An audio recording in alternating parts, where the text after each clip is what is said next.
Imagine coming home from school one day and your entire family is just gone. No goodbye, no explanation, no warning. Now imagine discovering nearly 2 decades later that they were never missing. They were murdered. Before we get into this case, if you enjoy disturbing true crime stories that reveal how someone can hide in plain sight for years, subscribe to the channel. It helps more than you think. This is the story of John List. In November 1971, in Westfield, New Jersey, neighbors noticed something strange. The lights in the List family mansion were off. The house was silent. Days passed, then weeks. The children stopped going to school. The family stopped attending church. Eventually, a teacher called authorities for a welfare check.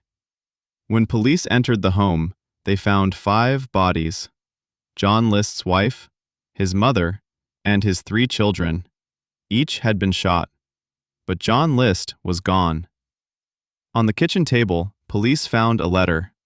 In it, John calmly explained that he had killed his family because he believed it was the only way to save their souls. He wrote about financial struggles, losing his job, falling behind on payments.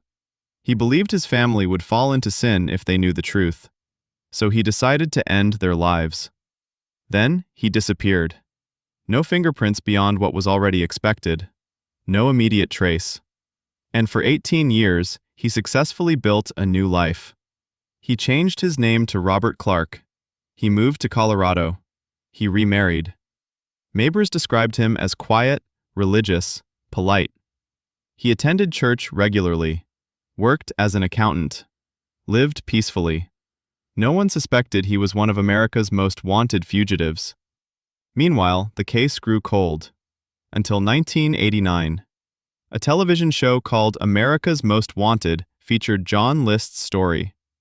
They even commissioned a forensic sculptor to create an age-progressed bust, predicting what he might look like nearly 2 decades later.